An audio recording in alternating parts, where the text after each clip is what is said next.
Hello, you're listening to an interview with James Hasson from episode 24 of the Catholic Vote Radio Hour. Like and subscribe to the Catholic Vote Radio Hour on YouTube, iTunes, and Google Play, and follow us at Catholic Vote on Facebook and Twitter. I'm your host, Stephen Harriott.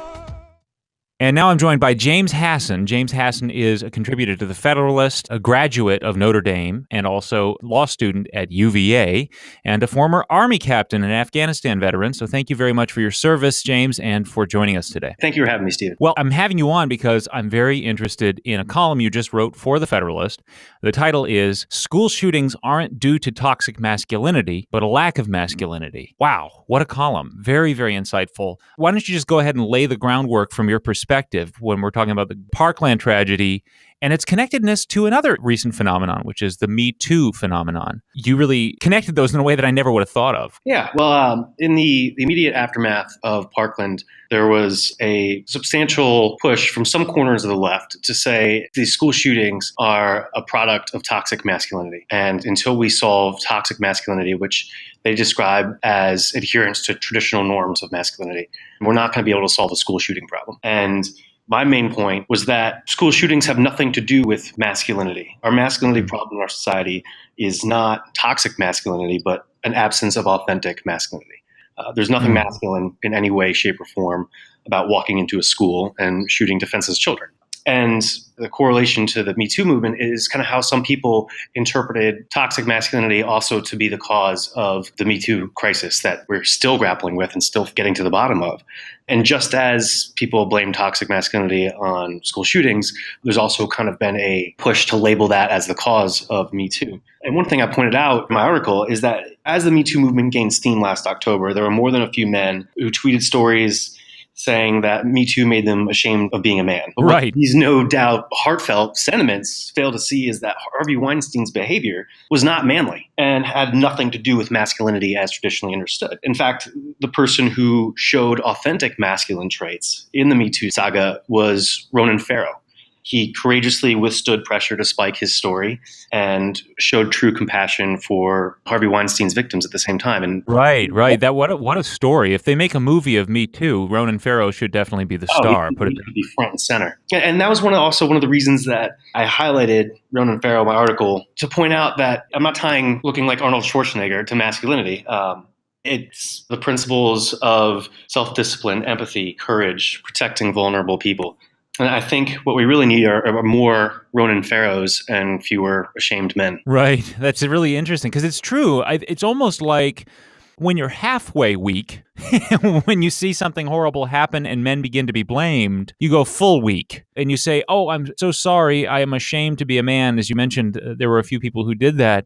I don't blame them too much because they've been misled. I mean, they have no education in, as you put it, traditionally understood masculinity. So when they see this stuff and they see men being blamed, they say, I don't know what to do. So the best I can do is just sort of hang my head, Tom Dooley. Mm-hmm. And then meantime, the very unfortunate thing that they're not being told is, dude, you're bringing us further down the path that brought us here in the first place by abdicating your duties as a male. Which is, absolutely, which is abandoning an authentic idea of masculinity. And how do we get here? Probably there's no single factor, but one factor obviously is we have boys being raised without fathers. An absent father has been a consistent factor for almost all of the school shooters, but I haven't looked into the Me Too movement, but I would not be surprised to see a similar correlation or a lack of a positive male role model. So you have 24% of children in the U.S. are raised in homes with absent fathers. Wow. And that doesn't include those who are growing up in homes with emotionally absent or abusive fathers. And on the flip side, while this is happening, we are also telling boys and young men through pop culture that masculinity is something to be corrected or adjusted or apologized for. And it's happening both in our universities and in our media discourse. For example, Brown University has something called the Be Well program. And it has a section dedicated entirely towards unlearning toxic masculinity. Brown University's website says men will often resort to violence to resolve conflict because anger is the only emotion they have been socialized to express. how is that healthy to send that message to an 18-year-old college freshman? Right. How is it not more productive to tell them authentic masculinity involves protecting the vulnerable and not hurting innocent people, instead of you've been conditioned to be violent your entire life and that's toxic and you need to fix it? I think that's right. So growing up, I have to be honest, I felt a lot of anger. I think there's a saying I've heard from several folks I know that good boys don't make good men. And the idea, in other words, that just basically boys who are extremely well-behaved and very straight-laced, that can be actually a red light. And growing up, I felt repressed. I felt like I was required to be repressed. And I did have a lot of anger. And one of the things that angered me the most was when a college professor of mine actually said that anger is inherently vicious and it's a sin. And it was one of the most toxic things I've ever heard. It was not healthy for especially a young man who is naturally inclined toward anger and toward aggression or I think you raise a really good point. Is that professor is 180 degrees off. As men, there is a natural instinct towards being more aggressive or more assertive, and part of what masculinity and becoming a man is about is learning how to restrain that, how to channel it, discipline and respect. But to say that simply as masculinity as such is toxic and needs to be unlearned doesn't solve that. And so then you have some people who intuitively reject the idea that masculinity is problematic, but they don't have anywhere to turn to. No positive role model. They see the portrayal of masculinity in society as something they reject. And so sometimes I think it's part of the reason that some teens are gravitating towards alt-right figures who offer this caricaturized version of masculinity. They don't know what they're looking for, but they know that masculinity is not something to be ashamed of. Right. It's funny to me. A really good friend of mine recently pointed out, I thought it was pretty funny. He said, isn't it funny that so many young men are rallying to Jordan Peterson, who's Canadian with a lisp, academic, and Milo, who's extremely effeminate, because at least they have some acceptance of the differentiation between men and women, and they have some willingness to encourage men as distinctly male. And I think there's probably a mile of difference between Milo, who's on the alt-right and is reprehensible, and Jordan Peterson.